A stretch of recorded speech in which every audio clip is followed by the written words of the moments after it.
Notorious, huh? Ain't nobody can bang with us. Rascals checkmate, party down the thrust. Shot clear coming down with the northern touch. No matter where you heard your first hip-hop beat, whether it started with the Rascals and Northern Touch or Maestro Fresh West letting his backbone slide, hip-hop has touched the lives of many Canadians over the years. Forever mine, ever mine, ever mine, ever mine. Last name ever, first name greatest. The evolution. Maybe you got on the hip-hop bandwagon a little later with Drake and the Young Money era. Canadians across the country have grown to love the genre and have contributed to the growing movement of Canadian hip-hop all the way up to where it is today.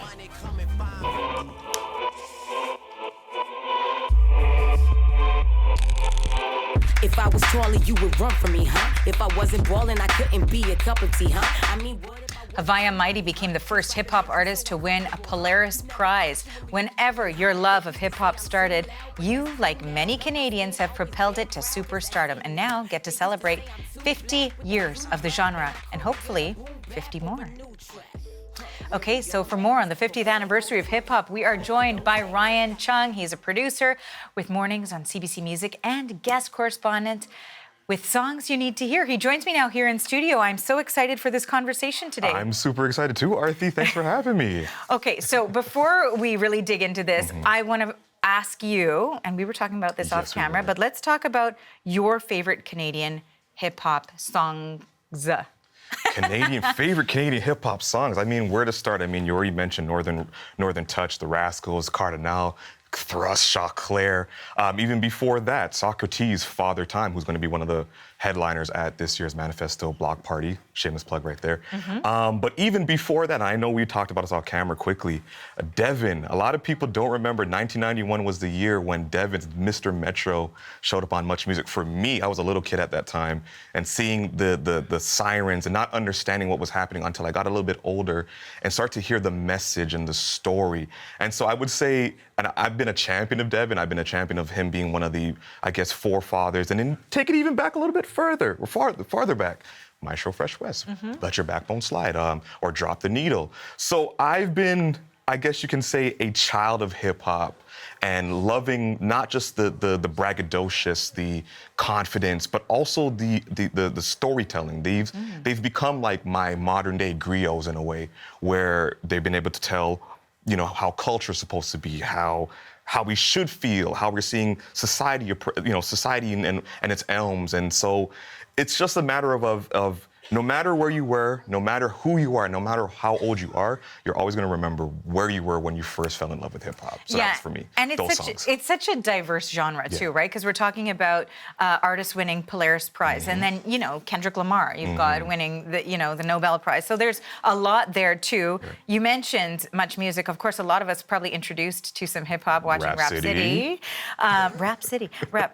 Anyways, so let's talk about the 50th anniversary of hip hop. So so let's talk about the Canadian portion of this journey. Well, I'll put it this way. I mean, coming from not me coming from New York, but think about it. August 11th, 1973, this gentleman migrates from Jamaica all the way to New York in the Bronx and takes, a James Brown sample and the Mexican sample and pushes it all together, gets one of his friends to jump on the microphone and just go.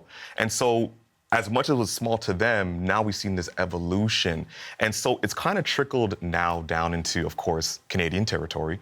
And when we see, beyond the Michie Me's and the Eternias and the Maestro Fresh West, we take it back to 1979 with Ladies Delight and Mr. Q with Ladies Delight, which was pretty much the first Canadian rap song to be released. And a lot of people think that the rapper was actually Canadian. He actually wasn't. He was based out of, I believe, one of the Carolinas and moved and called Toronto home because he just found it to be just this eruptive community that would really hone in. And so this is where he honed his skills. So 1979, Ladies Delight, Mr. Q was the song that really propelled, again, the Maestro Fresh Wests, the Michie Me's. And then if you want to push it a little bit further, now we talk about the Socrates, the Cardinal Officials, the Chaclairs, the Eternias, and then now moving into the 2000s, the Havaya Mighties, the Keisha Freshes, the Phoenix Pagliaccis, the Sororities, the Drakes, the Charmaines, the ones that are the Tobys. I mean, the list can go on, Arthi. It's so compelling that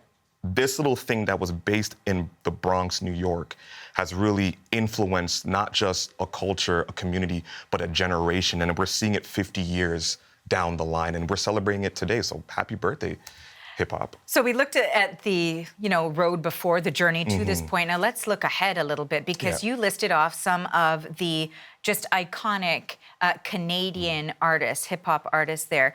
Who do you see pushing this movement forward and really cementing Canada's place in the hip hop world? That's a big one. I mean, and it's happened. It's happened. We saw that, for the past 10 summers with Drake. He even called it himself. I'm gonna, Canada, I got you for the next 10 summers. One person that I've really been eyeing for and really seeing, really honing the craft, honoring the culture, and really respecting the future of what's to come is Toby. He won the Juno last year for Best Hip Hop Album or Release, and he's just been on a tear of concerts, festivals, tours, getting the stamp of approval, the stamp from superheads like Game, 50 Cent, the Jay-Z's, the Complex magazines. No matter who you can think of, Toby's one of those torchbearers that are going to really carry hip-hop to the next level. And can't forget the women, of course. The Keisha Freshes again. And although she's still young, she's been doing it for quite some time, and she's been really giving back to the community and really honing the skills of how to do hip-hop and how to do it well. The Hawaii Mighties, as we mentioned before. These are a couple names. And I apologize. Forgive the head, not the heart. They're going to come for you. They're going to come for you. These are just a couple of the names that are really going to push hip-hop Canada to the next level. We've seen that with Drake. We've seen that with Cardinal. We've seen that with Socrates and Mishi and so much more. But I would say those are the three that are really going to take hip-hop to the next level. And shout out Charmaine. Now, Ryan, I can't let you go without talking about Canadian artists who will be performing at CBC Music's The Block Party, honoring this milestone. So you said shameless plug before, but no, it's not shameless. It's not this shameless. Is why you're here. Tell us what's happening, what's going on. Well, it's hosted by, of course, The Block's Angeline Tedueo. She's going to be holding it down, and we're going to be broadcasting it live on CBC Music starting at 6:15 with an amazing opener. I can't give too much away, but if you haven't seen the headliners, of course, Socrates is the main headliner, and we haven't really seen him perform in a while. Tell me more. No.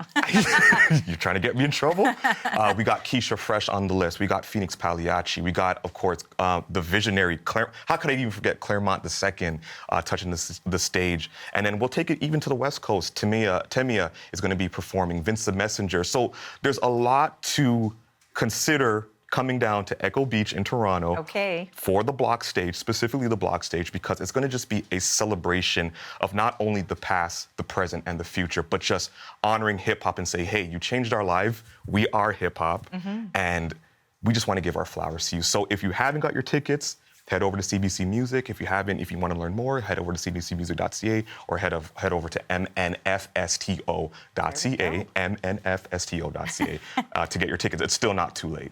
All the details you need. Thank you so much for joining us today. Pleasure is all mine. Appreciate it. That is Ryan Chung, producer with Mornings on CBC Music and guest correspondent with songs you need to hear. Thank you. Thank you. Those who have eyes should act like it to help the sightless, seeking the light switch, seeing the night with, we leading the lifeless. Sometimes I just want to play some shows, make some dough, take it home.